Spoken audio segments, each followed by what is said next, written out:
없이 마태복음 시작하겠습니다. 자, 그래서 지금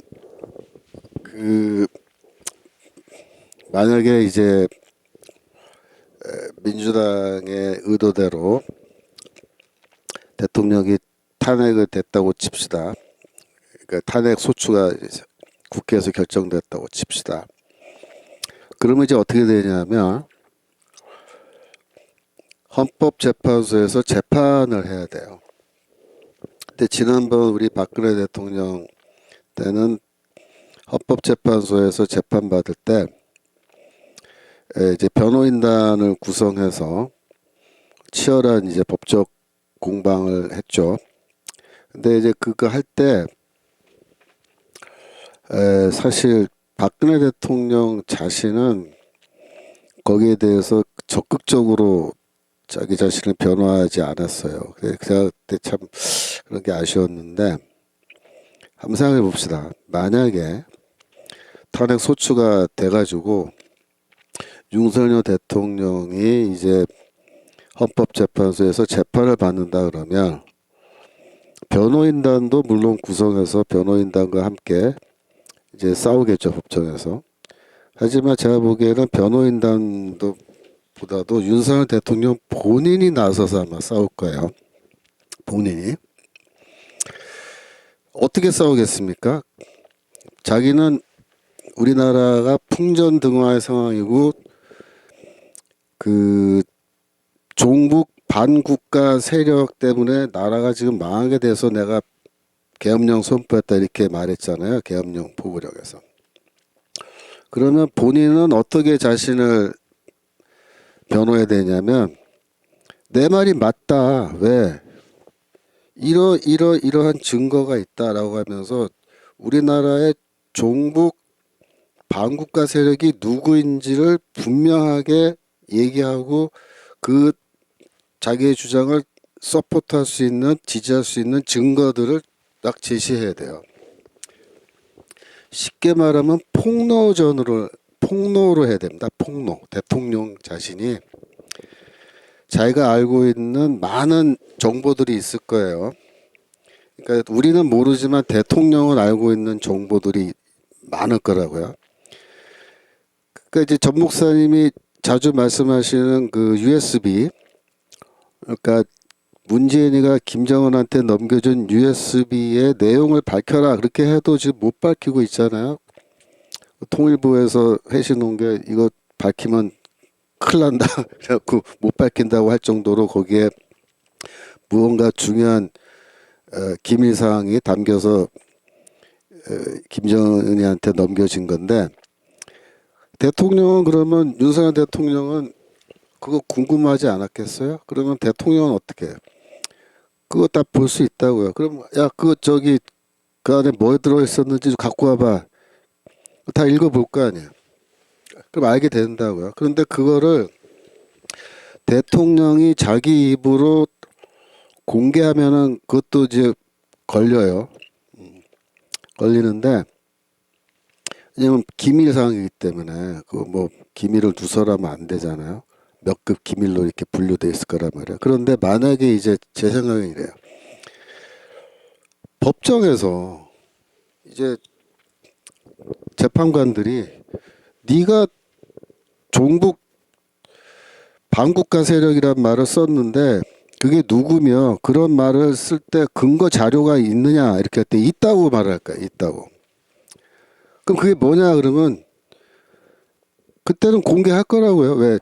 어차피 2판 4판인데 자기도 이제 감옥 가면은 이거 뭐 심각한 상황인데 자기가 알고 있는 정보 공개 안 하고 입 꽉 다물고 그냥 유죄 받고 그냥 탄핵 되겠어요? 아니잖아요. 그 저는 사실 솔직히 말하면 그 계엄령 발표되는 그날 밤에 제가 밤에 곰곰이 생각을 해봤어요. 대체 대통령이 왜 저렇게 갑자기 저렇게 할까?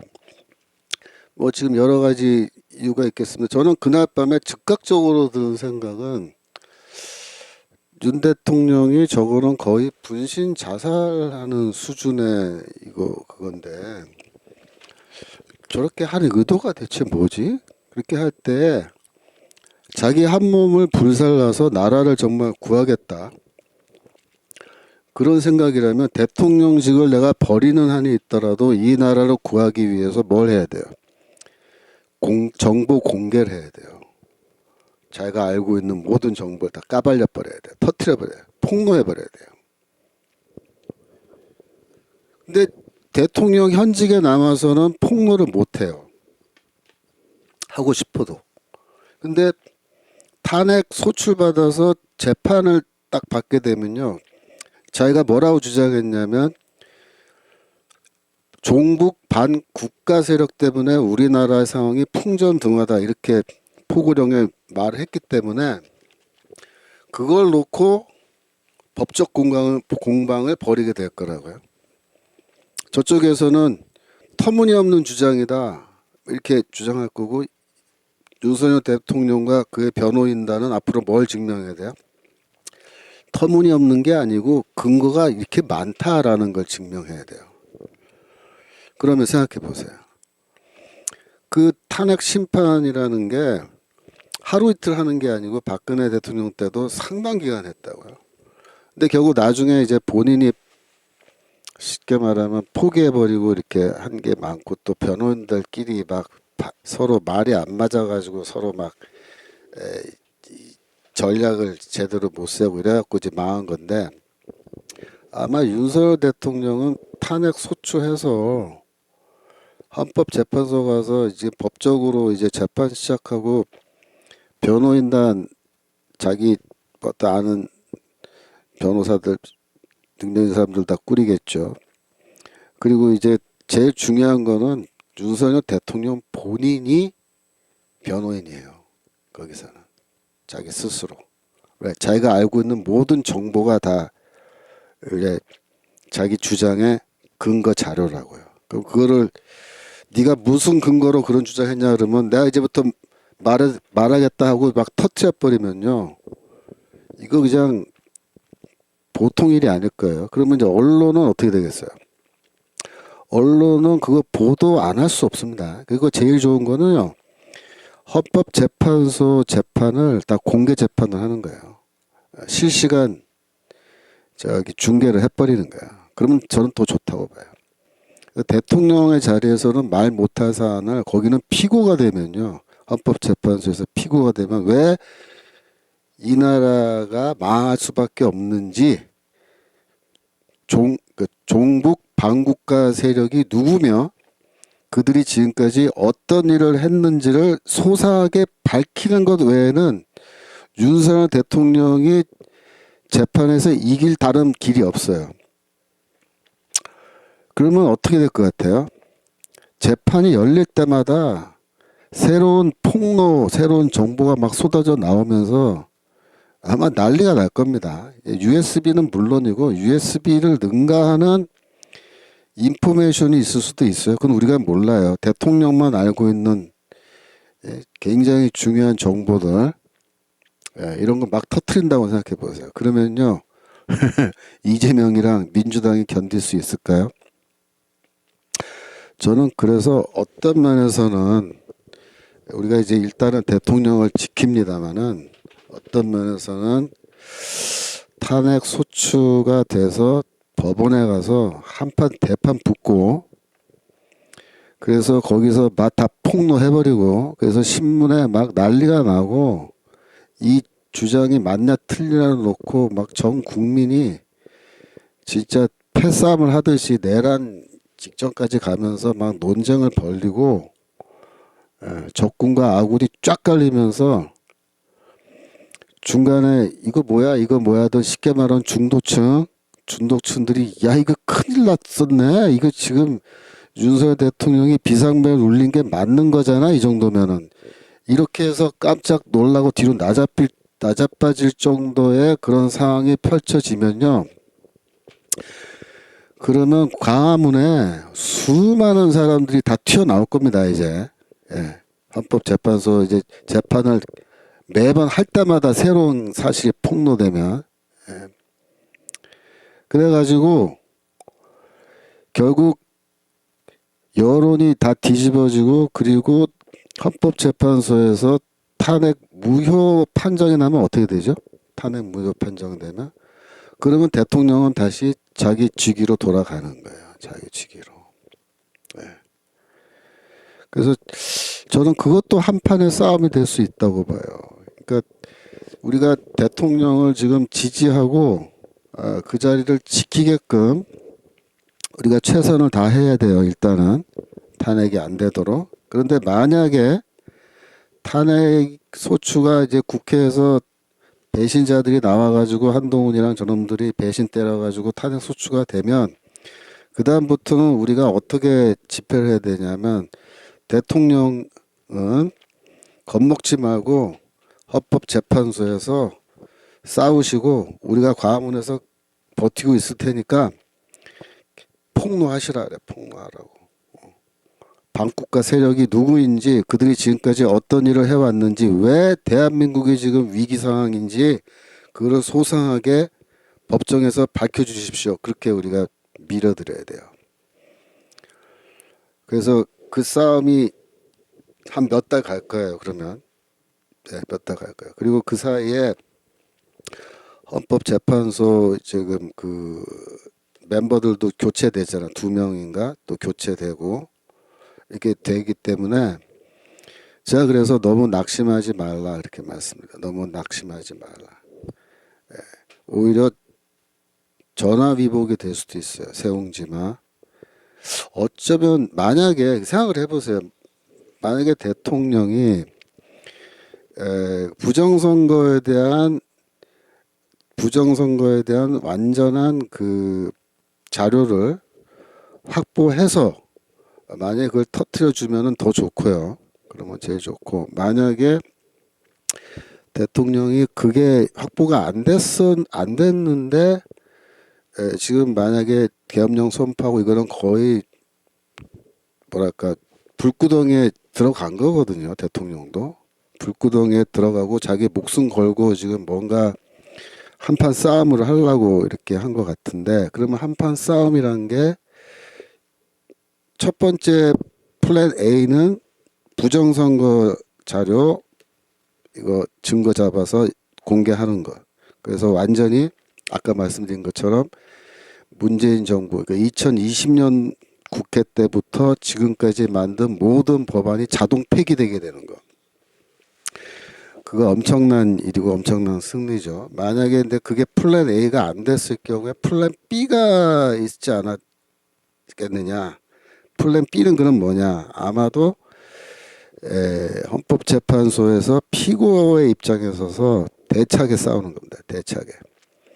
그래서 이제 대통령 그때는 피고이기 때문에 대통령이 사실 어떻게 보면 좀 뭐랄까 대통령으로서 비밀 유지의 그 의무 거기서 좀 제가 보기엔 벗어나지 않을까 법적으로도 왜 피고니까 그리고 법원에서 요구하잖아요. 네가 그렇게 말할 때 근거가 뭐냐라고 물을 거 아니에요. 자기는 그걸 주장해야만 이 재판에서 이길 수 있기 때문에 그때는 자기가 알고 있는 이 정보를 공개할 거라면 공개할 수밖에 없고 그래서 그걸 막 터트리기 시작하면 이게 감당 안 될 겁니다. 그래서 자진하야를 시키려고 하는 그런 움직임이 나올 거예요. 근데 저는 절대로 자진하야는 안 된다. 우리가 윤석열 대통령한테 절대로 자진하야는 하시면 안 되고 만약에 탄핵 소추가 되면 헌법재판소에 가서 용감하게 싸우십시오. 그리고 종북 반국가 세력이 누구며 그들이 지금까지 무슨 일을 했는지 소상하게 법정에서 밝혀주십시오. 그렇게 우리가 광화문에서 외쳐야 됩니다. 그래서 이 싸움에서 아직 뭐랄까 그 누가 승리하고 누가 패배했는지는요 지금 몰라요.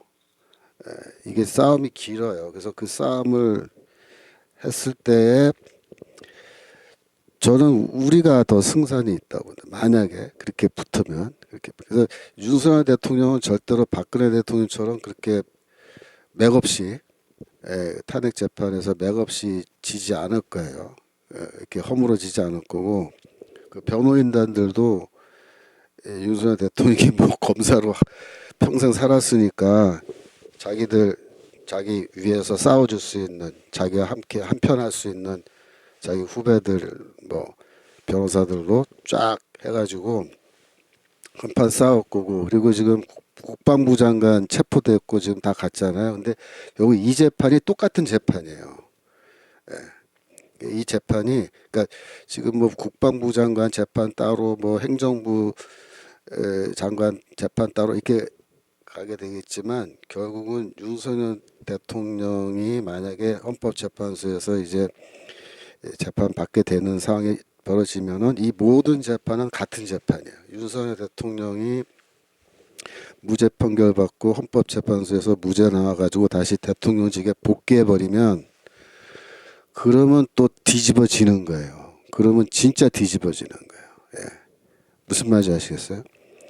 거기에다가 부정선거까지 증거 딱 해가지고 이거 다 터뜨려 버리고 종북 좌파들이 지금까지 한 거, 북한이랑 내통한 거, 중국 정부하고 짜고서 이거 저기 부정선거 다 한 거, 이거 다 터뜨려 버리면요. 생각을 해보세요. 이게 메가톤급입니다. 핵폭탄 저리 가랍니다.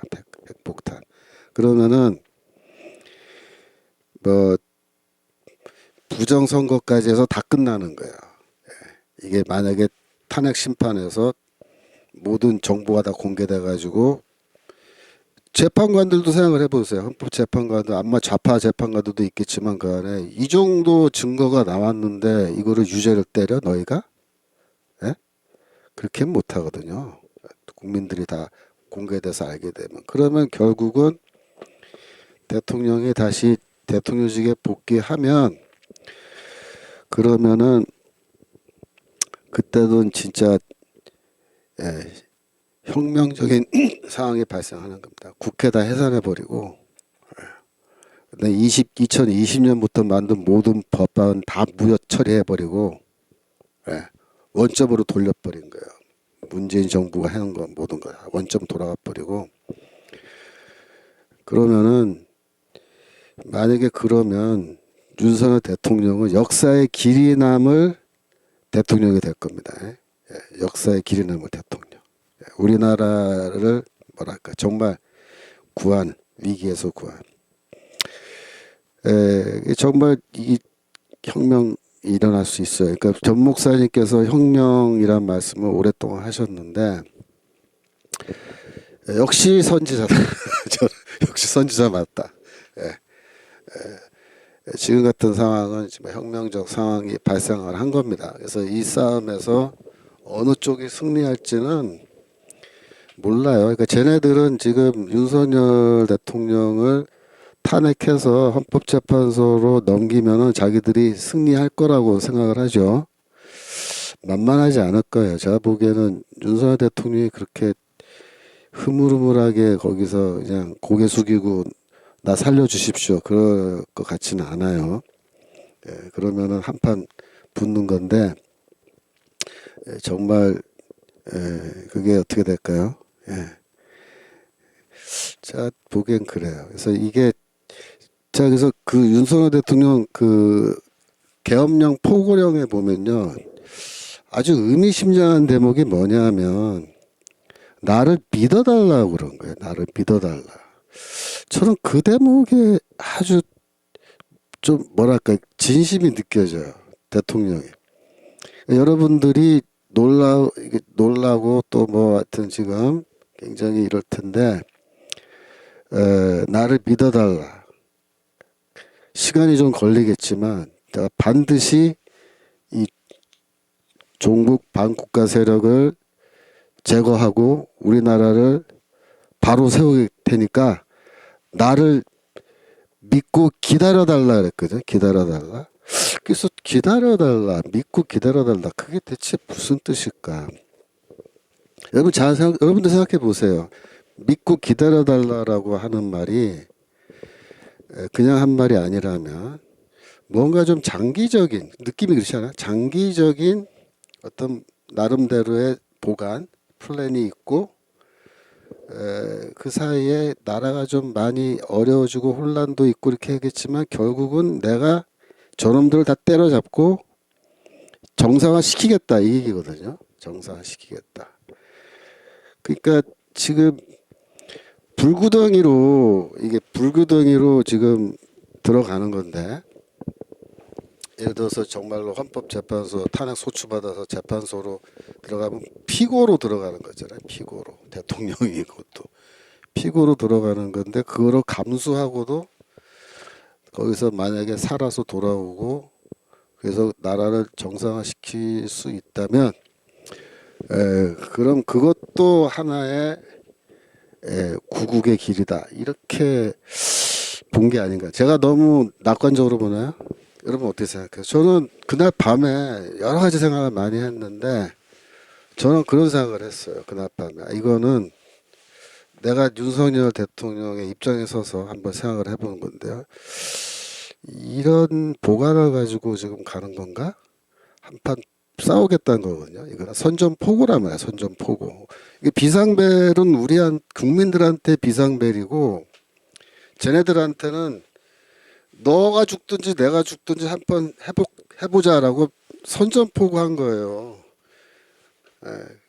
그리고 너희는 종북 반국가 세력이야 이 새끼들아 이렇게 말한 거잖아. 대통령이 대놓고 온 국민들 앞에서. 그러니까 너희들은 내가 다 쓰레기통에다 쳐넣을 거야 이렇게 지금 말을 할 정도면은 그게 그냥 아무렇게나 그냥 감정적으로 한 말이 아니라면 대통령이 뭔가 나름대로는 생각이 있고 플랜이 있는 것일 텐데 생각을 해보세요. 그 저기 검사 생활 수십 년, 20몇 년 하셨나요? 하시고 뭐 고시공부 9년 했다 그러는데 그 뭐 아주 인내심을 갖고 한 길을 간 사람이잖아요. 여하튼 윤석열 대통령도 검사니까 이게 재판과 이 판사 앞에서 이거 저기 줄다리기 하는 거 그죠? 재판정에서 줄다리기 이거는 뭐 평생 해온 일이니까 자기가 법정에 피고로 선다 하더라도 그렇게 겁을 내지 않고 검사 출신이니까 피고석에 서더라도 겁먹지 않고 아주 공격적으로 이거 할 수 있다고 저는 봐요. 충분히. 그래서 하여튼 여러분들이 제가 이런 말씀 드리는 거는 너무 막 이 뭐랄까 낙심하지 마시라. 낙심하지 마시라. 지금 상황이 그렇게 우리가 낙심할 필요는 없는 상황이다. 그런 말씀 드린 거예요. 여러 가지 가능성이 있어요. 그러니까 부정선거 증거가 나와도 오케이. 그만으로도 엄청난 승리입니다. 근데 그게 설사 안 나오고 대통령이 탄핵 소추가 되더라도 저는 그 안에 뭐랄까 나라를 구하는 길이 있다. 그 얘기를 말씀드린 거예요. 그 길도 좋은 길이다. 그 길도 좋은 길이다. 그러니까 싸움은 어차피 시작됐고 이 싸움은 저는 물러나지만 않으면 이겨요. 물러나지만 않으면 대통령도 물러나면 안 돼요. 겁먹고 뒤로 빠지면 안 되고 용기를 갖고 싸우면 이길 수 있습니다. 용기를 가져야 돼요. 대통령이 용기 가질 수 있도록 우리가 서포트해야 돼요. 그 박주현 변호사라고 그 부정선거 때문에 굉장히 오랫동안 노력 많이 하신 분 계세요. 근데 그분 그 동영상 좀 보시면 좋은데 박주현 변호사가 만든 동영상들 많아요. 근데 그 박주현 변호사가 지난번에 그 CPAC이라고 CPAC 뭐냐면 미국 보수주의 연맹 기독교 보수주의 연맹이라는 단체인데 그 단체가 매년 한 번씩 그 대회를 해요. 그래서 수천 명의 미국의 기독교 보수주의자들 지도자들이 모여서 회의하는데 거기 미국 대통령이 와서 매번 연설하고 이렇게 합니다. 근데 이번에 그 시팩을 트럼프가 있는 그 마라라고 해서 했어요. 마라라고. 플로리다 마라라고 해서 시팩 행사가 열린 거예요. 거기서 박주현 변호사랑 다른 또 변호사 한 분이 거기 참석했잖아요. 근데 거기에 가서 이제 갔다 온 얘기를 지금 쭉 하는 유튜브에서 뭐라고 얘기하냐면 시팩 행사에 갔는데 애국가를 부르다는 거예요. 미국 애국가. 근데 미국 애국가를 사람들이 쫙 부르는데 그 가사가 이제 쫙 나오는데 미국 애국가 그 제일 마지막 가사가 The land of the free, land of the free, and home of the brave 그렇게 끝나거든요. 그 land of the free가 뭐냐면 자유인들의 땅, 자유인들의 땅. home of the free, home of the brave 뭐냐면 용감한, 용기 있는 자들의 홈, 고향이다. 미국은.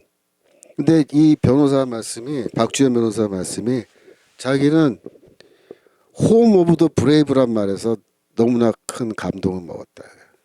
왜? 이 자유와 민주주의는 용기 있는 자들만이 지킨다는 거예요. 그 미국이 그동안 부정선거로 인해서 사실 굉장히 많은 문제가 있어서 트럼프 대통령은 자기가 지난번 선거에서 승리했다라고 생각한다잖아요. 2020년 선거에서 승리했는데 부정선거로 졌다라고 생각하잖아요. 근데 이제 거기 낙심하지 않고 용기를 가지고 4년 동안 억세게 싸워가지고 억세게 너무 억세게 싸워가지고 결국 뒤집어 엎은 거예요. 이번에 선거에서. 그래서 대통령직에 올라가면 부정선거 다 낱낱이 바뀌어서 다 처벌할 놈도 다 처벌한다 이거잖아요. 그게 뭐야? 그게 홈 오브 더 브레이브. 용기 있는 자들이. 이게 용기를 잃으면 안 돼요, 여러분. 용기를 가지고 싸울 때는 대차게 싸워야 돼요. 물러서지 말고 아주 그냥 두들겨 팰 정도로 그냥 상대방. 그죠? 그래서 이 용기를 갖고 하여튼 싸우면 제가 보기엔 그래서 탄핵 소추가 되더라도 윤석열 대통령이 헌법재판소에 가서 용기를 갖고 폭로전으로 가면요 쟤네들이 못 견딥니다. 네. 그래서 너무 낙심하지 마세요. 네. 다 어떤 형태로건 그 승리의 길이 있어요. 근데 승리의 길은 뭐다? 겁먹으면 안 돼요. 겁먹지 말고 용기를 가지고 싸우면 됩니다. 싸우면 돼. 그러니까 우리가 왜 애국운동이 지금까지 버텨왔냐면 우리 신앙과 결합됐기 때문에 신앙과 애국심 이게 딱 결합되어 있기 때문에 우리가 겁먹지 않고 두려움 없이 믿음 안에서 이 싸움을 싸우고 있기 때문에 이게 승리할 수 있는 거예요. 승리할 수 있는 거예요. 전 목사님 우리는 이겼습니다. 이게 말씀하시는 게 그거죠. 이게 우리 어차피 이제 이겨놓고 하는 거예요. 어차피 우리의 미래는 하늘나라 아까 1교시 때 말했습니다만 하늘에 하나님께서 예비하신 하늘 성전에 들어가는 거죠. 영원히 사는 거예요. 그게 우리 궁극적 승리예요. 우리는 이미 그 승리를 다 확정해놨기 때문에 이 땅에서도 겁 안 먹어요. 겁 먹지 절대로. 저도 사실 2016년에 제가 학교에서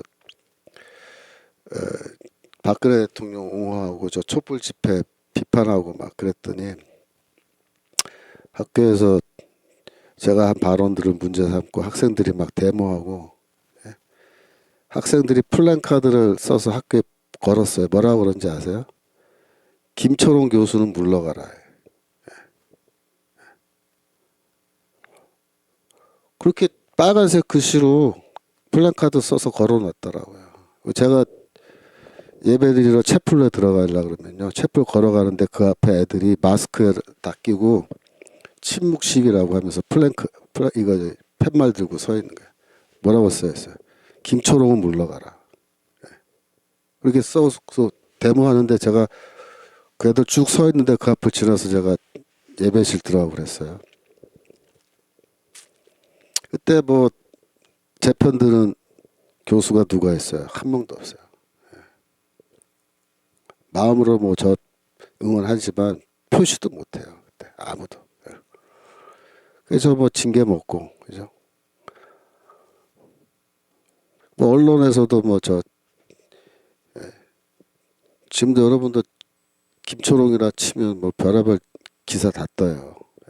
저 정신병자다, 뭐 저 죽일 놈이다, 저 나쁜 놈이다, 망발을 막 일삼는 놈이다. 그래서 심지어 예?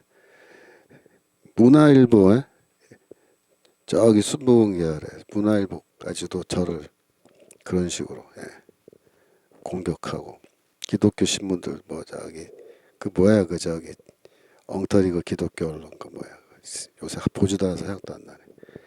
그 자식들 뭐 맨날 같이 거기 기사 올리고 거기 기자들이 나한테 막 그놈들이 전화해요. 전화 받아서 뭐 물어보겠다고 해서 질문하고 몇 마디 해주면 그걸로 막 또 나를 공격하는 기사 쓰더라고요. 사람들이. 근데 그때나 지금이나 제가 뭐랄까 어떤 일을 딱 깨물고 하는 건 뭐냐면 제가 겁먹지 않았어요. 왜?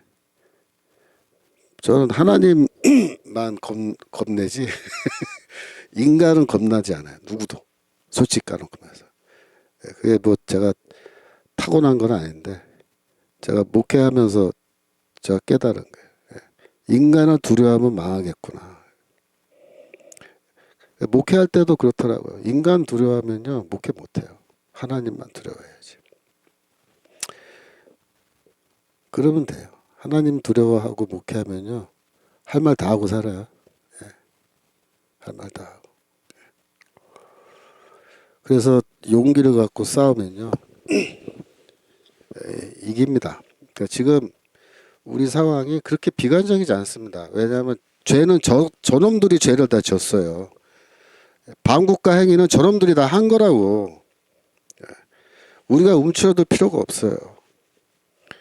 저놈들이 반국가 행위한 거는 지금 우리 눈에 이미 보이는 것도 많죠. 언론에 이미 공개된 거 그런 것도 있지만 지금 공개되지 않고 숨어서 한 짓들 그런 게 아마도 더 많을 거예요. 보기 내가 뭐 대통령이 안 돼봐서 모르겠지만 하여튼 대통령 되면은 모든 정보를 다 마음대로 열람할 수 있으니까 다 갖다 읽어볼 수 있으니까 갖고 오라 그러면 다 읽어볼까. USB 뭐 들었어 갖고 와봐. 이런 거 보냈네 이 자식이. 나 알고 있잖아요. 자, 그러니까 너무 걱정하지 마시고 앞으로 또 기회가 되면은 또 좋은 날이 올 수 있습니다. 자, 마태복음 우리 마태복음 5장 4절 다시 한번 읽고 시작했습니다. 지난주에 마태복음 5장 4절 했죠. 자, 읽겠습니다. 애통하는 자는 복이 있나니 저희가 위로를 받을 것이며. 그래서 이제 팔복선언의 두 번째로 들어간 거예요. 그래서 두 번째 우리 지난주 79페이지에 이사야서에서 우리가 곰같이 부르짖으며 비둘기같이 슬피 울고 또 미가서에 들깨같이 애곡하고 타조같이 애통한다. 왜 울어요? 인간이. 죄 때문에. 죄 때문에. 우리가 지은 죄를 돌이켜보면서 통회하는 거 괴로워하는 거야. 하나님 앞에 괴로워하면서 하나님 잘못했습니다. 가슴을 치는 거야. 이렇게 애통하는 건 그걸 말하는 거야. 자, 예레미야서 14장 2절.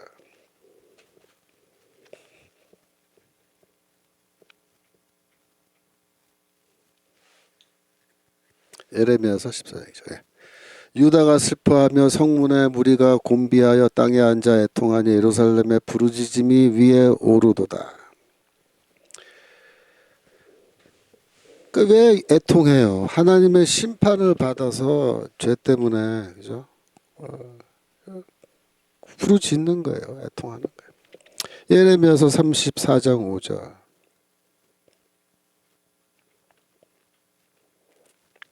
예레미야서 34장 5절. 평안히 죽을 것이며 사람이 너보다 먼저 있어 내 열조선에게 분향하던 일례로 내게 분향하며 너를 위하여 애통하기를 슬프다 주여 하리니 이는 내가 말하였음이니라. 여호와의 말이니라. 그러니까 이 애통하다, 슬프다 주여, 이렇게 하나님 앞에서 슬퍼하면서, 그러니까 애통하는 거는 깊이 반성하는 걸 말하는 거예요. 깊이 반성. 요에서 2장 12절. 요에서 2장 12절. 여호와의 말씀에 너희는 이제라도 금식하며 울며 애통하고 마음을 다하여 내게로 돌아오라 하셨나니. 금식하고 울고 애통하고 이게 다 뭐예요? 회개한 거, 회개. 그러니까 회개하는 자에게는요 하나님의 위로가 임하는 거예요. 회개 안 하는 인간들은 어떻게 돼? 회개 안 하는 인간들은 하나님의 심판과 저주가 임하는 거죠. 그래서 다른 길이 없어요, 여러분. 하나님 앞에서는 무조건 회개하고 애통해야 돼요. 금식하고 울고. 아모스서 8장 10절. 아모스서 8장 10절. 너희 절기를 애통으로 너희 모든 노래를 애곡으로 변하며 모든 사람으로 굵은 배로 허리를 동이게 하며. 그죠? 그러니까 절기는 뭐예요? 축제일이에요. 축제일. 축제 때 뭐 기뻐하면서 축제하는 거죠. 그죠? 근데 그 축제일을 어떻게 하라? 애통으로 바꿔라. 너희 모든 노래를, 그러니까 노래 중에서도 뭐 즐거운 노래 이런 거 있을 거예요. 그거 부르지 말고 애곡, 슬픈 노래 바꿔 불러라. 이게 무슨 말이에요? 굵은 배로 허리를 동이고. 이게 다 회개하는 거예요. 회개. 아모스서 9장 5절.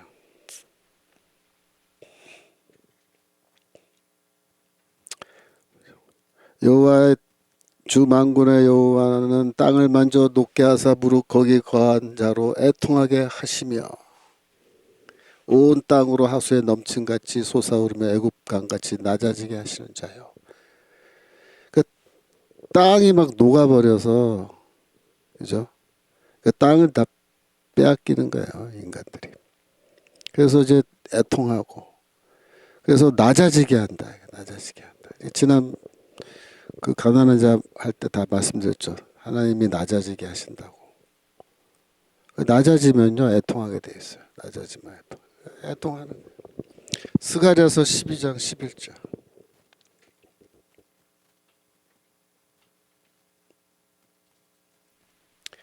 12장 11절. 12장 11절. 그날에 예루살렘에 큰 애통이 있으리니 무기또 골짜기 하다 들인문에 있던 애통과 같을 것이라. 그래서 하나님의 그 종말의 심판이 시작되면요 그때는 다 애통할 거예요. 회개하고 막 그때 가서 뒤늦게 막 혼비백산해가지고 애통할 텐데, 우리는 뭐예요? 우리 미리 애통하는 거다. 미리 애통하고 하나님의 구원의 메시지로 우리는 다 이미 위로받고 하는 거예요. 야고보서 4장 9절. 야고보서 약 4장 5절.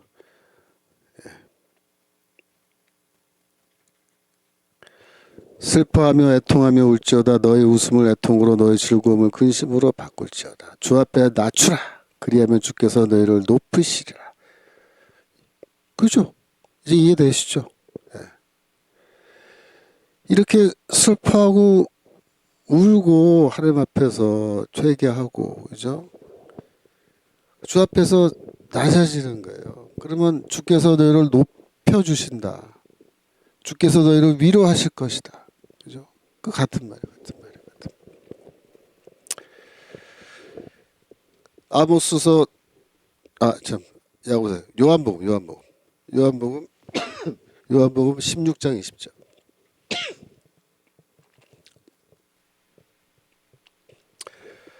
진실로 진실로 너희에게 이르노니 너희는 곡하고 애통하겠으나 세상은 기뻐하리라. 너희는 근심하겠으나 너희 근심이 도리어 기쁨이 되리라. 예.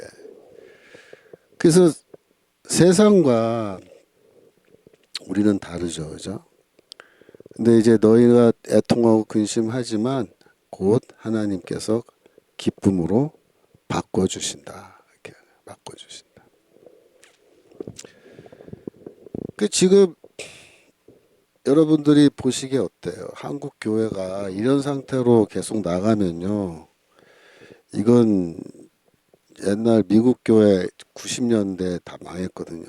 80년대, 90년대 미국 교회들이 막 거의 막 질이 멸렬해가지고 교회 문 닫고 난리 났었어요. 제가 그때 미국에 있었기 때문에 아는데, 여하튼 지금 상태 한국 교회는 앞으로 교회들 다 문 닫고 망하고 막 이거 지금 기독교가 완전히 그 폭망하는 그런 단계로 지금 달려가고 있는 건데, 이 상태로 가느니 하나님의 경고와 하나님의 형벌을 좀 받으면서 한국 교회가 애통하고 회개하고 그러면서 다시 돌아서서 정말 복음으로 돌아오고, 또 복음으로 돌아오면서 참된 복음은요 절대로 이 좌파들하고 같이 어울려서 뭐 하고 이런 거 안 돼요.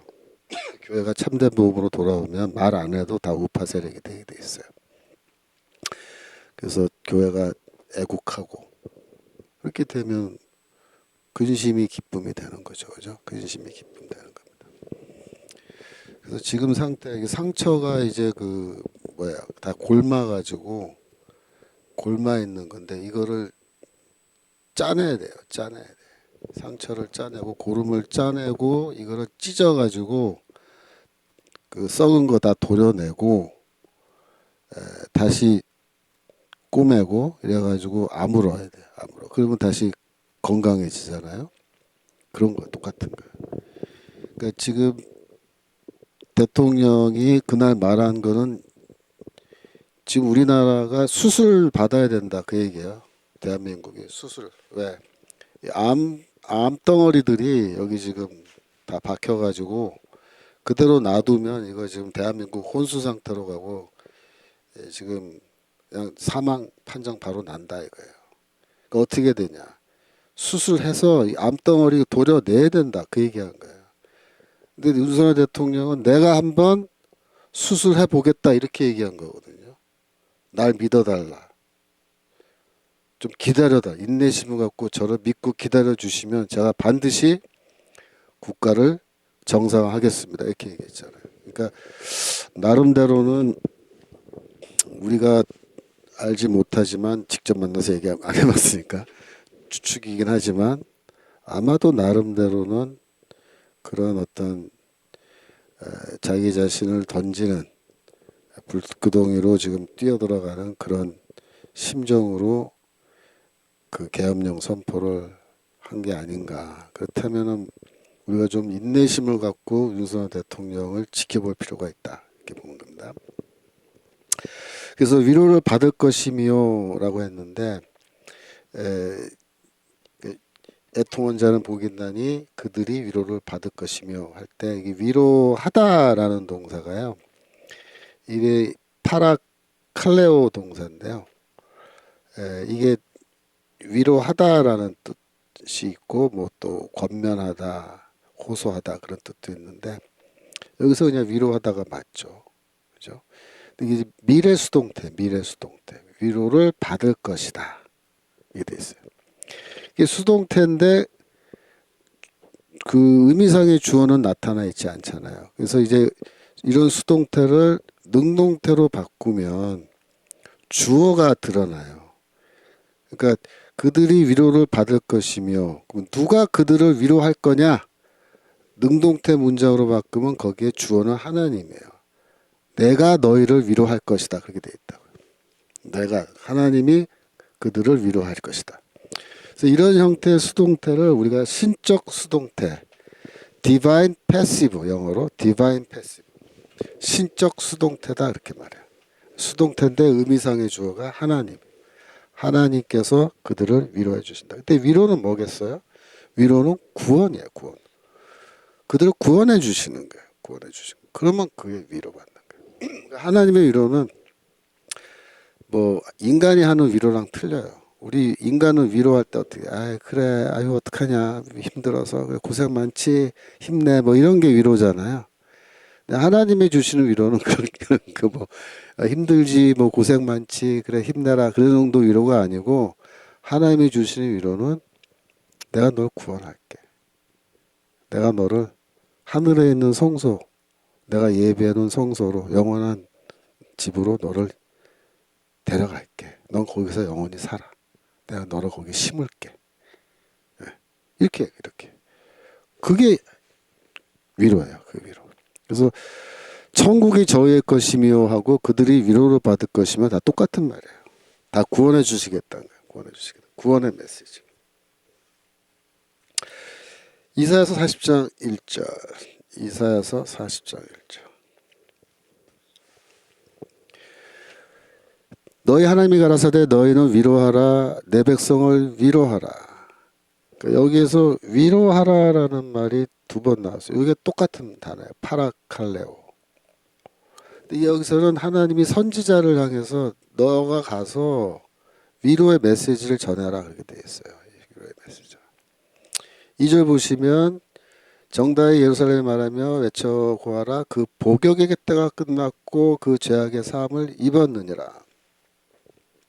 이 복역의 때는 이스라엘 민족 역사에서는 70년간 바벨론 포로로 살았는데 그 포로의 기간이 끝났다.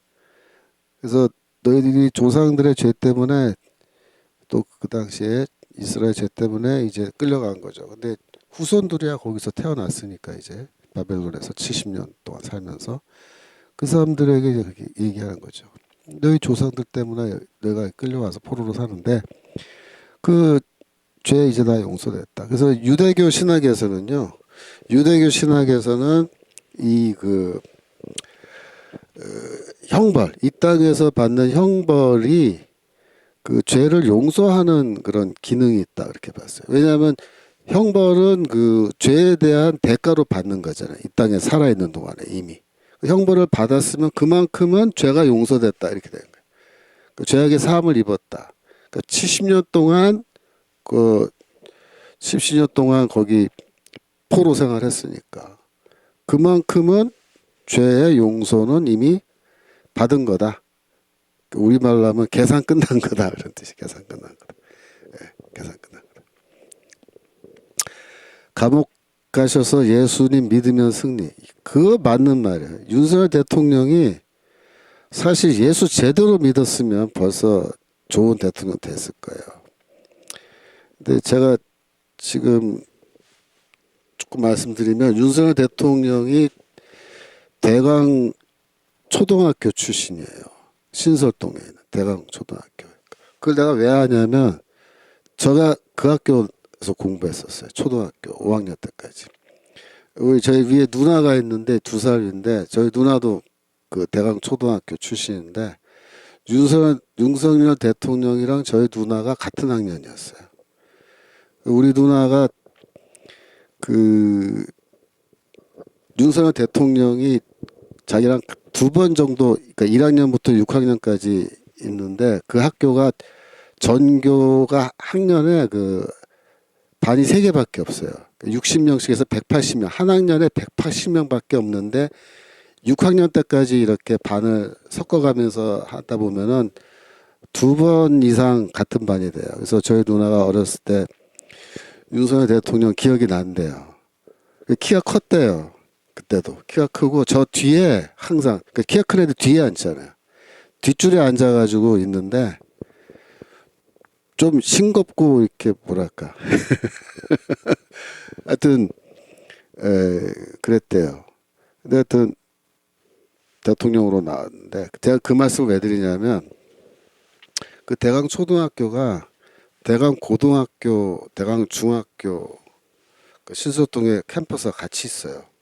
그 육교가 있어가지고 그 제가 어렸을 때 매주 수요일만 되면은 육교로 그 대강 고등학교 강당으로 전 교생이 옮겨가서 거기서 예배를 드렸어요. 1시간 동안. 그리고 어린이 그 부흥회를 했어요. 그래갖고 그 1년에 그러니까 한 학기에 한 번 정도는 특별 집회를 해요. 학교에서. 강사님 모셔다가. 그래서 어린이들한테 복음 전해요. 그때 거기서 예수 믿고 이제 이거 예수 믿기로 하는 애들도 많이 나오고 그래요. 그래갖고 6년 다니면요 어느 정도냐면 매주 수요일마다 예배드리지 특별 집회하죠. 그 다음에 담임 선생님들이 다 예수 믿는 분이에요. 그 예수 잘 믿는 분들 전부 다. 그래갖고 아침 조회 시간에 보통 학교에서 조회하잖아요. 거기서는 기도해요. 선생님이 기도하고 이렇게 하루 수업 시작하고 그렇게 했어요. 그래서 저는 물론 교회 다녔기 때문에 상관없지만은 이제 그 교회 그 학교는 교회를 안 다니는 애들이 그 학교에 입학해서 6년을 다니면요 거의 다 그 어떻게 되냐면은 교회를 가든지 아니면은 교회를 안 가더라도 얘들이 복음이 뭔지를 알아요. 그리고 교회에 대해서 굉장히 친화적이에요. 대학 초등학교 그 졸업생들이 기수별로 그 동창회가 있어요. 동창회. 근데 그 동창회 제가 요새는 안 나가지만 옛날에 동창회 가보면요. 그 어떤 분위기냐면 성인이 돼서 지금 제 나이 또래 성인이 됐는데 어떻게 말하냐면 교회를 안 다니는 애들도 뭐라 그러냐면 나는 교회는 안 다니지만 어렸을 때 대강 초등학교 다니면서 그 기독교 교육을 받아서 나는 기독교가 뭔지 알고 있고 복음이 뭔지 알고 있고 교회는 나는 사실 싫어해서 안 나가는 게 아니라 게을러서 안 나간다 그렇게 얘기해요. 게을러서 혹은 이런저런 사정 때문에 내가 교회는 안 나가지만 그러나 그때 받은 교육이 내 삶에 굉장히 내 인생에 굉장히 큰 영향을 줬다. 다들 그렇게 얘기해요.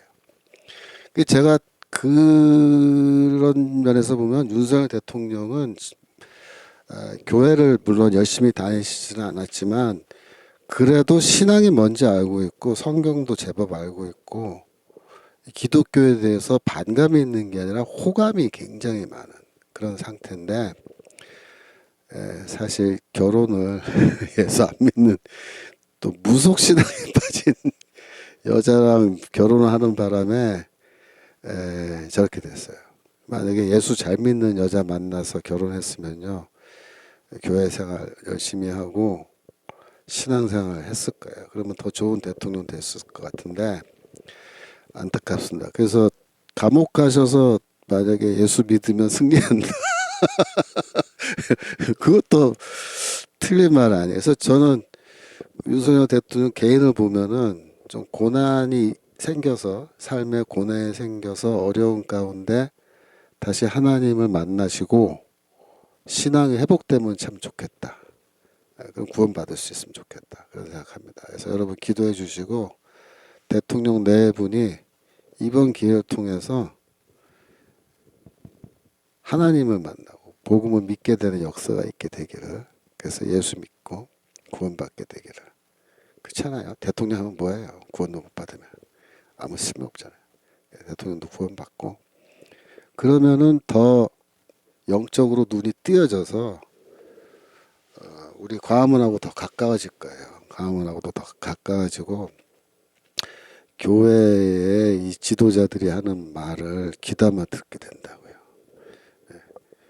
그죠? 하여튼 그렇습니다. 자, 이사야서 66장 13절. 이사야서 66장 13절. 어머니가 자식을 위로한 같이 내가 너희를 위로할 것인즉 너희가 예루살렘에서 위로를 받으리니. 그죠?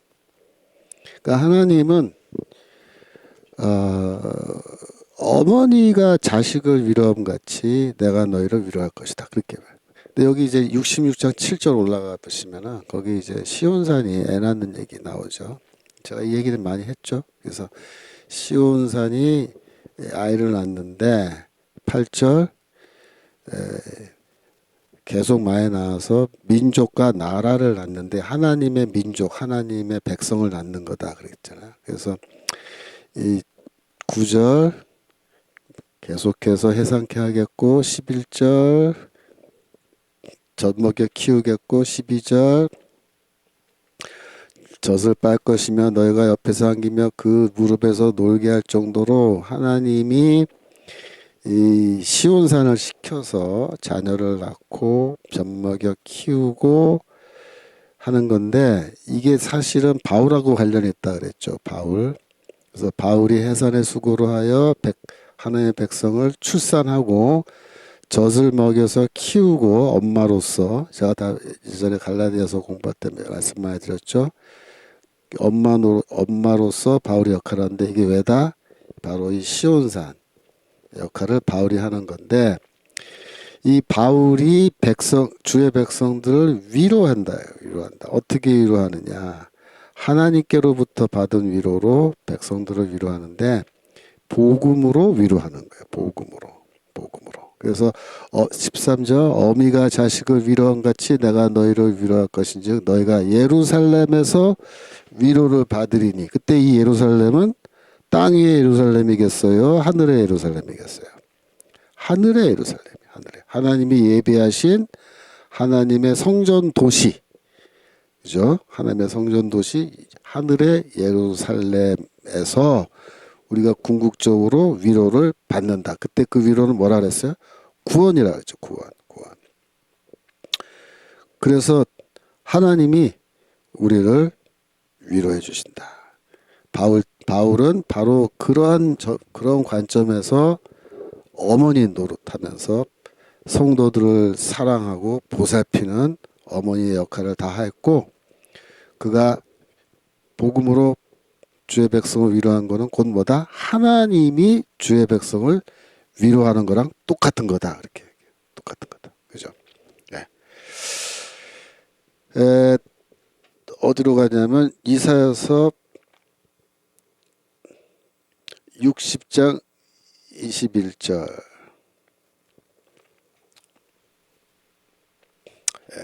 내 백성이 다 의롭게 되어 영영이 땅을 차지하게 되리니. 이건 뭐야?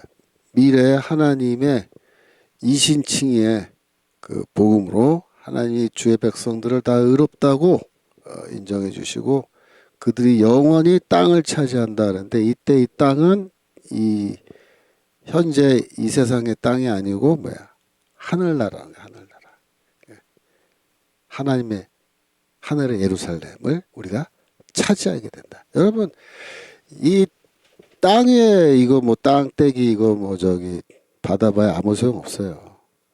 진짜 중요한 건 뭐야? 하늘의 예루살렘에 우리가 그 주민이 되어서 그 땅을 하늘의 땅을 소유하고 사는 게 그게 좋은 거죠, 그죠? 그래서 우리가 하늘나라, 하늘의 예루살렘 거기 가는 것이 궁극적인 우리의 구원이고 승리입니다, 승리. 그래서 우리는 이겼습니다라고 할 때 두 가지 의미가 있어요. 이 땅에서의 우리 애국운동에서도 우리가 승리하고 영적으로 봤을 때 종말에 우리 하나님께서 예배하신 하나님 성전에 들어가서 우리가 거기서 영원히 살게 되는 것도 우리의 승리입니다. 이사야서 잠깐만 이거 지금 내가 그걸 해야 되는데 안 읽고 했는데 자 마태복음 5장 5절 읽고 하겠습니다. 5장 5절. 5장 5절. 자, 4절은 끝났어요. 5장 5절입니다. 5년 자는 복이 있나니 저희가 땅을 기업으로 받을 것이며. 예. 그래서 이 노트 81페이지인데 여기서 온유한 자라는 말은 마음이 이제 그 부드러운 자를 말하는 거예요. 영어로는 meek라고 번역하는데 이거는 이 자만하지 않고 그죠? 마음이 부드러운 사람 말하는 거예요. 온유한 사람. 하나님의 나라에서는요, 이 셀프 임포턴스라 그래서 자만감에 가득 차인 사람, 이런 사람은 하나님 나라를 상속받지 못해요. 그래서 이 땅을 기업으로 받는다 할 때 이 땅은 이 지구상의 이 지상의 땅이 아니고 토지가 아니고 이거는 하나님의 나라를 말해요. 하나님의 나라를 차지한다. 그래서 방금 본 이사야서 60장 21절 내 백성이 이렇게 되어 영원히 땅을 차지하리니 라는 말이 바로 이 5절의 말씀과 직결되어 있죠. 그죠? 그 다음에 이사야서 61장 6절 이사야서 61장 6절 오직 너희는 여호와의 제사장이라 그러면 얻을 것이라 사람들이 너희를 우리 하나님의 봉사자라 할 것이며 그래서 이 하나님의 나라는 예루살렘 하늘의 예루살렘인데 하늘의 예루살렘은 성전 도시라 그랬잖아요. 성전 도시는 그 전체가 다 지성소로 되어 있어요. 지성소 전체가 다 성소. 그래서 그 하나님의 예루살렘 하늘의 예루살렘 들어가는 거는 성소에 누구만 들어가요? 제사장만 들어가요. 제사장만. 그래서 우리가 하나님의 제사장으로 다시 우리가 회복돼요. 원래 아담이 창조될 때 제사장으로 임명됐었습니다. 그래서 에덴 동산이 하나님의 성전이고 그 성전에서 아담은 제사장으로 섬기게끔 되어 있었는데 범죄함으로 제사장의 직위를 잃어버렸지만 이제 우리가 다시 그리스도를 통하여 그죠? 참된 제사장이신 그리스도를 통하여 우리가 제사장의 직분을 회복해서 이 하늘의 성전에 들어가게 되는 거예요. 거기 밑에 봉사자라 그랬는데 그거는 이제 레이투르고이라는 단어예요. 헬라어 성경으로 읽으면. 근데 레이투르고이는 뭐냐면 레위인들까지 포함한 개념입니다. 그래서 제사장도 물론 레이투르고이 섬기는 자죠. 그죠? 섬기는 자인데 그 섬긴다는 말에는 더 제사장보다 더 큰 넓은 의미가 있어서 레위인들까지 된 거예요. 그래서 우리가 진정한 제사장 또 하나님의 성전을 섬기는 진정한 레위인으로서 우리가 회복이 되어서 그 다음에 7절 내려가시면 너희가 수치 대신에 배나 얻으며 능욕 대신에 분깃을 인하여 즐거워할 것이요 그리하여 고토에서 배나 얻고 영영한 기쁨이 있으리라. 그 말이 뭐야? 그들의 고토가 뭐야? 그들의 땅에서 그리하여 그들의 땅에서 갑절이나 얻고 그 땅을 갑절이나 얻는다. 제사장이 되어서 그렇게 돼 있어요. 그래서 이런 거는 다 미래의 구원을 말한 건데 그리스도 예수께서 온유한 자는 복이 있나니 그들이 땅을 기업으로 받을 것이요 라고 할 때 그 땅을 여기서 갑절이나 얻는다. 언제? 우리가 제사장이 되었을 때. 다 미래의 구원에 대한 말씀입니다. 갈라디아서 4장 7절 갈라디아서 4장 7절 그러므로 내가 이후로는 종이 아니요 아들이니 아들이면 하나님으로 말미암아 유업을 받을 자니라. 유업을 받는다. 유업이 뭐겠어요? 이게 상속을 말한 거죠. 상속을 받을 것이다. 뭘 상속받아요 우리가? 여러분이 뭐 부모로부터 뭐 상속을 받죠 우리가. 물론 부모님이 돈이 좀 있으시면 상속 좀 받을 수 있는데 바울이 말하는 상속은 그런 게 아니고 하나님으로부터 받는 상속. 뭐예요? 하나님의 나라. 예? 하늘 성전, 하늘의 예루살렘을 우리가 상속으로 얻는다. 누가복음 18장 9절 누가복음 18장 9절 또 자기를 의롭다고 믿고 다른 사람을 멸시하는 자들에게 이 비유로 말씀하시다. 그러니까 그 시대에도 스스로를 의롭다고 여기는 자들이 있었어요. 예를 들면은 다메섹 경험 이전에 바울 같은 사람이 이런 사람이죠. 자기 자신을 의롭다고. 율법의 의로는 흠이 없고 뭐 이렇게 말하잖아요. 그죠? 빌립보서 3장 7절. 그죠? 율법의 의로는 흠이 없고 이렇게 말하죠. 6절. 쏘리. 열심으로는 교회 핍박하고 율법의 의로는 흠이 없는 자다. 이렇게 말하죠. 그죠? 그래서 이런 사람들이 스스로 의롭다 생각하는데 다시 돌아가서 누가복음 18장 9절 예수께서 이제 비유라고 말씀하셨는데 사실은 비유라기보다는 실제 상황에 가깝습니다. 두 사람이 기도하러 성전에 올라가니 이렇게 시작하잖아요. 이 내용은 다 아시죠? 하나는 바리새인 하나는 세리라. 11절 바리새인은 서서 따로 기도하여 가로되 하나님이여 나는 다른 사람들 곧 토색 불이 가늠한 자들과 같지 아니하고 이 세리와도 같지 아니하며 감사하나이다. 이게 참 대놓고 옆에서 이렇게 기도하고 저는 하나님 이 인간 같지 않아서 너무 감사합니다. 나는 일에 2번씩 금식하고 12절 또 소득의 11조를 드리나이다. 이렇게 말하면서 뭐라는 거예요? 하나님 나는 율법 다 지켰어요. 나는 뭐야? 나는 의로워요. 예? 이렇게 말하는 거예요. 예. 그래서 지금 그 아주 그 뭐랄까 예? 이 바리새인이 건방진 소리 하는 거예요. 예. 이런 사람들은요. 예. 이런 사람들은 온유한 사람이 아닌 거예요. 예. 지금 치읓 히읗 시읒님 다음 파일부터 해주세요라는 말이 뭔 소리인지 모르겠는데 제가 올려드린 그 노트는 다 PDF로 돼 있습니다. 예. 잘 확인해 보세요. 제가 마태복음 빌립보서 노트는 다 PDF로 올렸기 때문에 다 잘 열릴 거예요. 예. 다시 돌아와서 13절로 내려갑니다. 세리는 멀리 서서 감히 눈을 들어 하늘 우러러 보지도 못하고 다만 가슴을 치며 가로되 하나님이여 불쌍히 없소서 나는 죄인으로소이다 하였느니라 할 때에 이 사람이 세리가 보여주는 태도가 뭐예요? 요게 하나님 앞에서 온유한 태도예요. 온유한 태도. 네.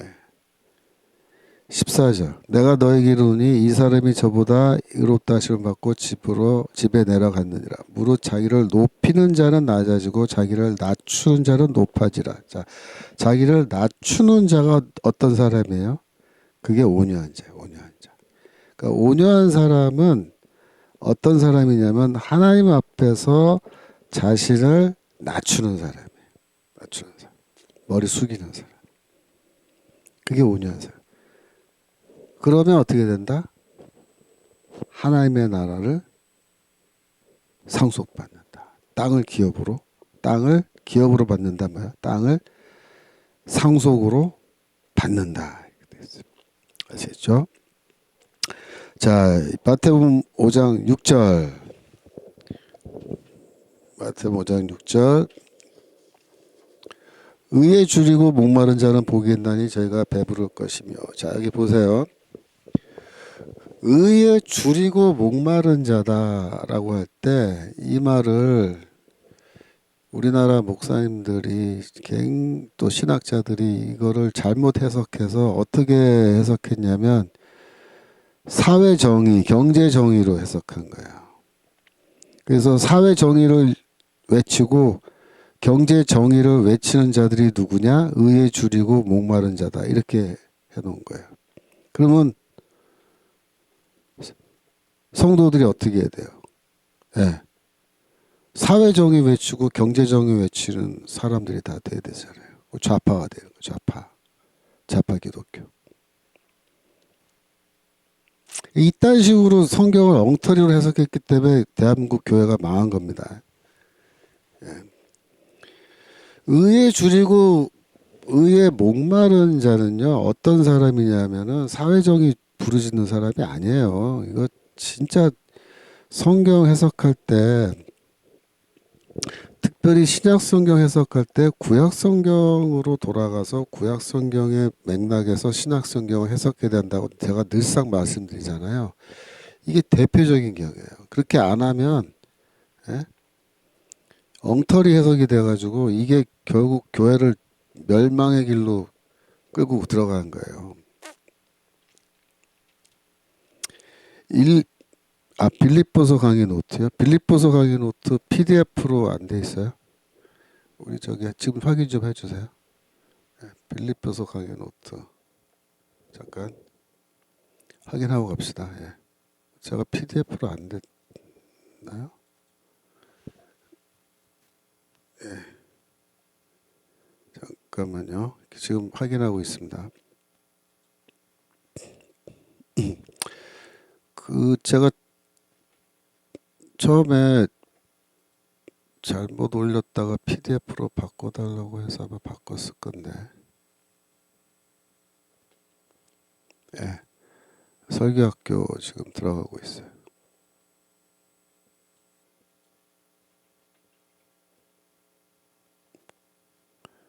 예, 화면으로 보여주세요. 신학원 김초롱 교수. 예. 지금 빌립보서 4장인 것 같은데 4장 클릭해 주세요. 그 PDF 아니에요? PDF 맞대. 네. PDF 맞답니다. 예. PDF 다 돼 있어요. 3장도 확인해 주세요. 예, 3장도 PDF. 예. 빌립보서도 PDF 다 돼 있습니다. 예. 오케이. 다시 돌아와서 이사야서 그래서 59장 2절 보겠습니다. 이사야서 59장. 그 의에 목마르고 줄인 자가 누군지를 한번 찾아봅시다. 우리가 59장이죠. 오직 너희 죄악이 너희와 너희 하나님 사이를 내었고 너희 죄가 그 얼굴을 가리워서 너희를 듣지 않게 함이니. 그러니까 너희 죄가 너희를 하나님으로부터 갈라놓았다. 이렇게 갈라놓았다. 7절 내려갑니다. 7절. 그 발은 행악하기에 빠르고 무죄한 피를 흘리기에 신속하며 그 사상은 죄악의 사상이라 황폐와 파멸이 그 길에 끼쳐졌으며 8절 내려가서 9절로 갑시다.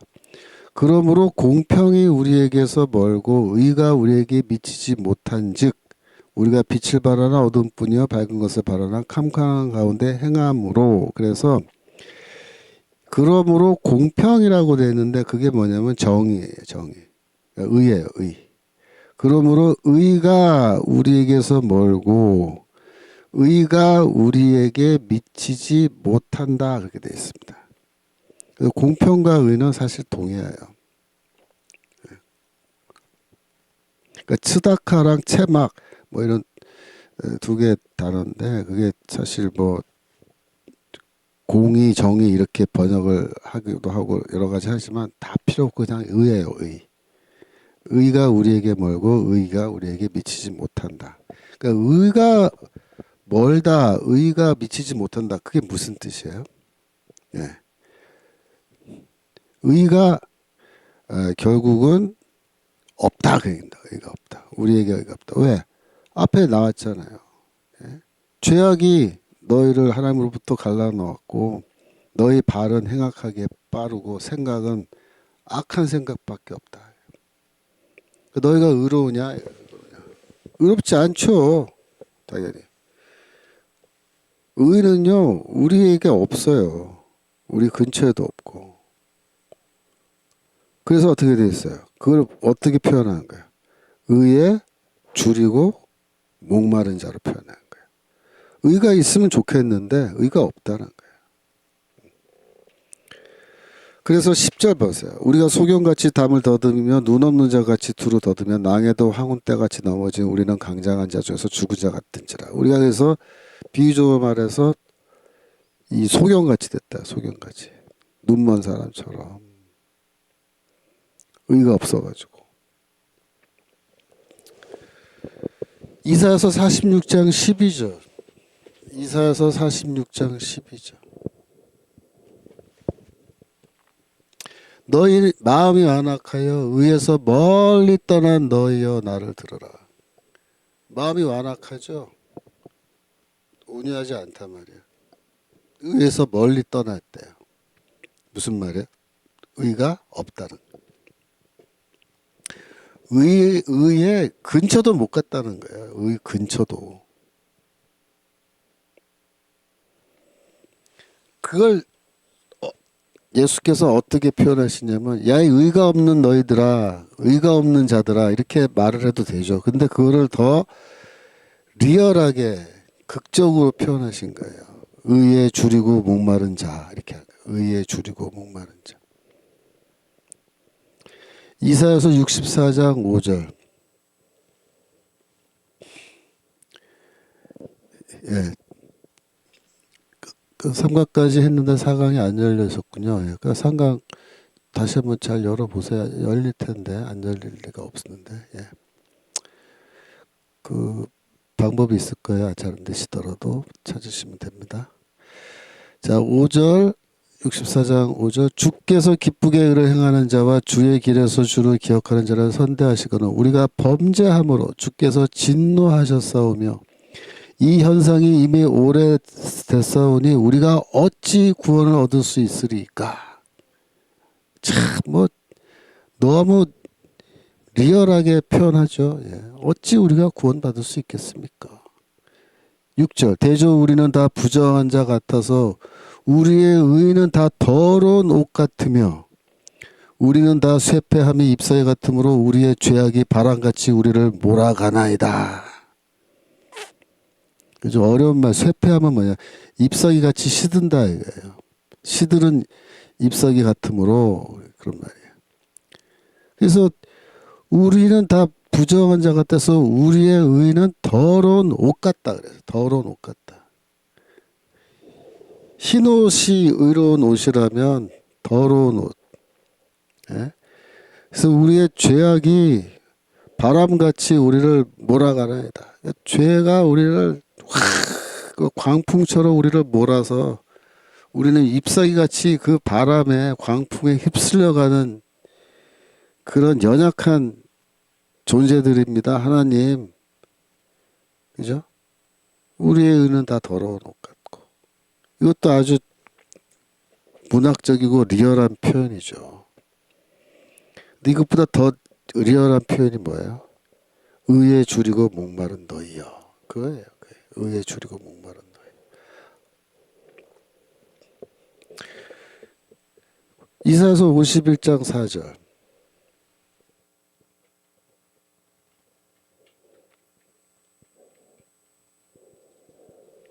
내 백성이여 내게 주의하라 내 나라여 내게 귀를 기울이라 이는 율법이 내게서 발할 것이라 내가 내 공의를 만민의 빛으로 세우리라. 자, 나의 의를 하나님께서 나의 의를 만민은 이방인까지 포함한 겁니다. 만민의 빛으로 세운다. 그래서 이 세상을 어두움 가운데 있는 세상을 내가 빛으로 밝힐 건데 그 빛이 뭐냐? 나의 의라는 거예요. 나의 하나님의 의. 하나님의 의로 내가 이 세상을 밝게 해주겠다. 5절 내 의가 가깝고 내 구원이 나갔은즉. 그래서 나의 의가 뭐야? 하나님의 의잖아요. 하나님의 의가 하나님께 있잖아요. 근데 내 의가 너에게 가까워지고 있다. 내 구원이 너희를 향하여 나갔다. 이렇게 말해요. 이게 무슨 뜻이에요? 내가 너희를 곧 구원할 것이고 너희를 구원하는 방식은 뭐예요? 나의 의가 너희에게로 가는 거예요. 나의 의가 하나님의 의가 죄인들을 향해서 와서 죄인들에게 하나님의 의가 도착하는 거예요. 그게 구원이에요. 6절 거기 보시면 뭐 너희는 하루살이 같이 죽으려니와 나의 구원은 영원히 있고 나의 의는 패하여지지 아니한다. 한번 하나님의 의가 주어지면요 그 하나님의 의는 패하여지지 않아요. 영원하다는 거예요. 영원하다. 한번 주어진 하나님의 의는. 7절 의를 아는 자들아, 마음에 내 율법이 있는 자들아, 놀라지 말아라. 그러면서 8절, 나의 의는 영원히 있겠고 나의 구원은 세세에 미치리라. 그렇죠. 이건 다 뭐예요? 그리스도 예수를 통해서 미래에 하나님이 주시는 그 의는 영원한 의가 되고 그 의를 받는 것이 곧 구원이에요. 그래서 하나님의 의를 받는 게 뭐라 그랬어요? 빌립보서 제가 3장 9절 설명할 때 하나님께로부터 오는 의를 받는 것이 곧 뭐다? 그게 이신칭이다. 이신칭. 하나님의 의를 받음으로 우리가 비로소 의롭다는 인정을 받게 된다. 그 얘기예요. 의롭다는 인정을 받게 된다. 이사야서 46장 12절.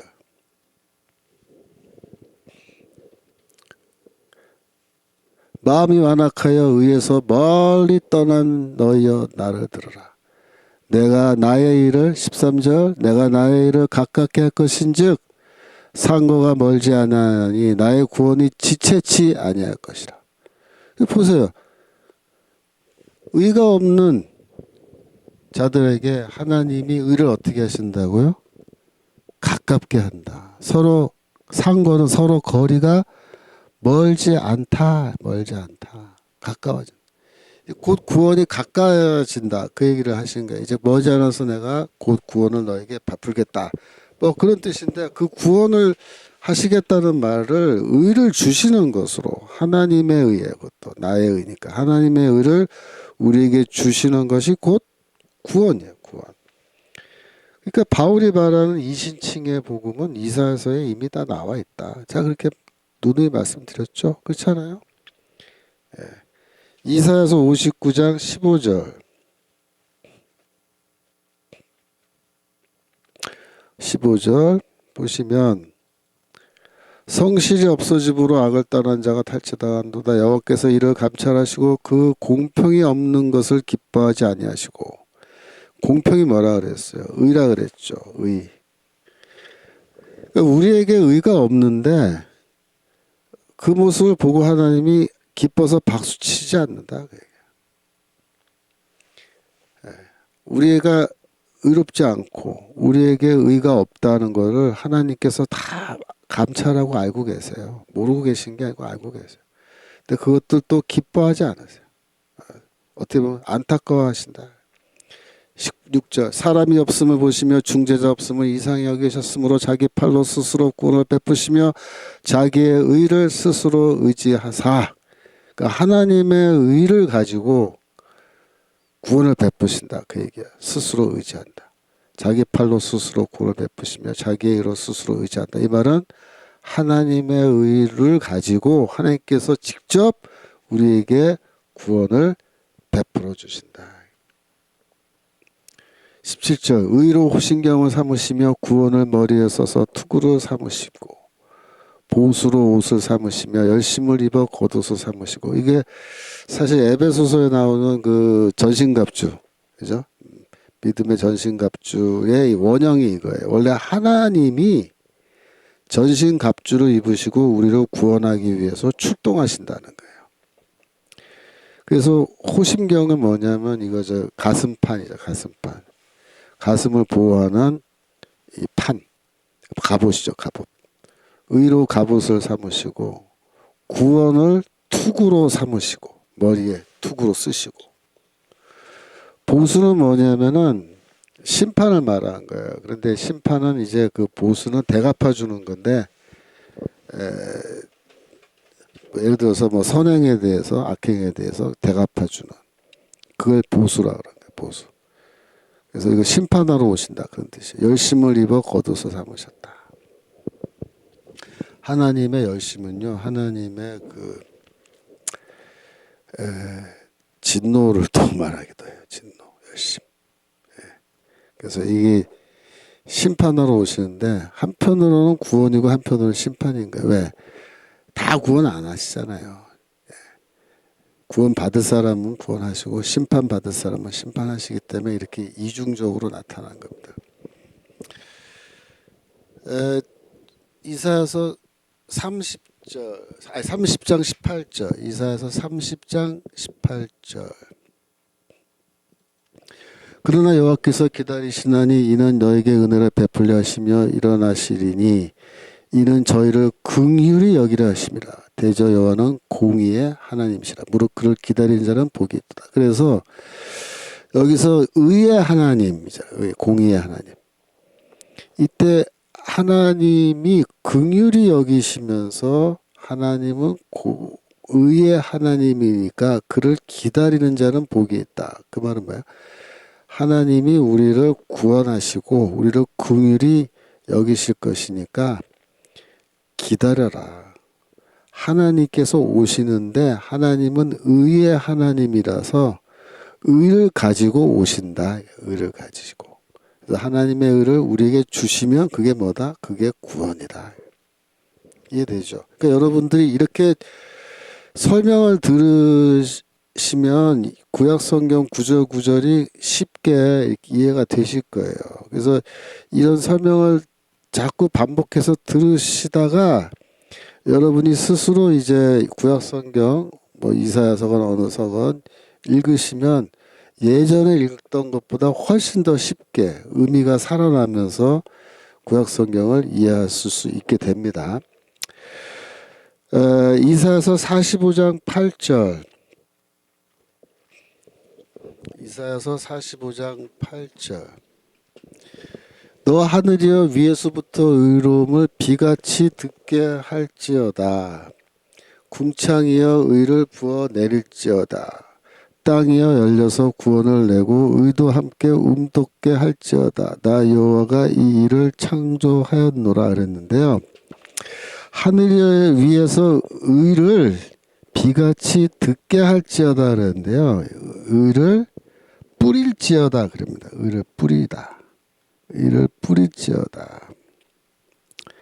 궁창이여 의를 부어 내릴지어다. 그렇죠. 그래서 하나님이 하늘에서 의를 뿌려요. 비를 뿌리듯이 의를 뿌리시고 의를 부어요. 근데 붓는다는 거는 여러분들이 그 여름에 소낙비 내리듯이 내리는데 그 동남아시아 가면은 수월이라고 그래갖고 막 갑자기 비가 막 이 버킷으로 막 물을 붓듯이 막 폭우가 쏟아지는 거 있잖아요. 그거 상상하시면 돼요. 폭우. 하나님이 의를 하늘에서 내려주시는데 하나님의 의를 막 쏟아 부어서 우리에게 내어주신다는 거예요. 이게 구원이거든요. 이게 구원. 그런데 누구한테 이렇게 의를 쏟아 부어 주시냐면 의에 줄이고 목마른 자에게. 그러니까 의에 줄이고 목마른 자는 뭐냐면 하나님 나는 의가 없어요. 나는 불의합니다. 하나님이 주시는 의가 아니면 저는 절대로 의롭게 될 수 없습니다. 그러면서 하나님이 하늘에서 내려줄 의를 빗무가 같이 폭우와 같이 막 부어주실 의를 이렇게 기대하고 하늘을 바라보고 있는 사람이에요. 그게 뭐야? 의에 줄이고 목마른 자예요. 그런 자에게 하나님은 어떻게 해요? 네가 의로 배부를 것이다. 의로 배부를 것이다. 그렇게 말씀하시고. 그래서 우리에게 의를 주시는데 그 하나님의 의를 찔끔찔끔 주지도 않으셔요.